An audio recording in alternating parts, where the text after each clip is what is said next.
parti au pouvoir, du RHDP et du gouvernement, on parle de cohésion nationale. On parle de cohésion nationale. Et pas plus tard qu'hier, l'ancien Premier ministre Patrick Archi faisait une présentation du projet de société du président de la République devant les jeunes cadres du RHDP. Il a pris l'exemple de Singapour.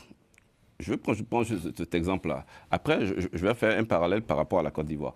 Il dit, à Singapour, il y a 3 types de populations, malais, indiens, chinois, mais qui sont tous typés et qui parlent différentes langues, mais ils se sont mis ensemble pour bâtir Singapour que nous connaissons. Mais Singapour a été construit avec la stabilité économique, la stabilité politique, parce qu'il y avait la paix aussi. Voilà pourquoi ce qui est arrivé à faire ce genre de développement.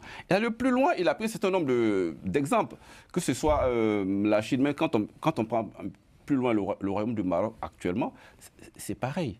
Donc après, dire que le parti au pouvoir, bien que l'RGP n'est pas dans une position de vouloir faire, de vouloir relancer le dialogue, non, je m'inscris en faux.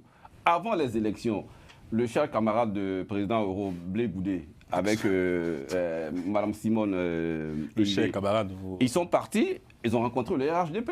Sur ce plateau ici, quand j'ai dit c'était une bonne chose, il s'est trouvé des personnes ici pour me combattre, pour dire que le RHDP n'est pas le gouvernement. J'ai rétorqué que ce sont des prémices.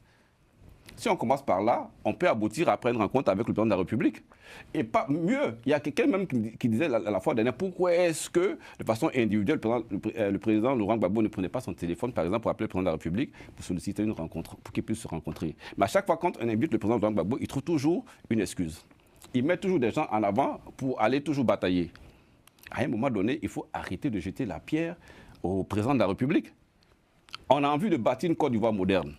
On a envie d'aller devant.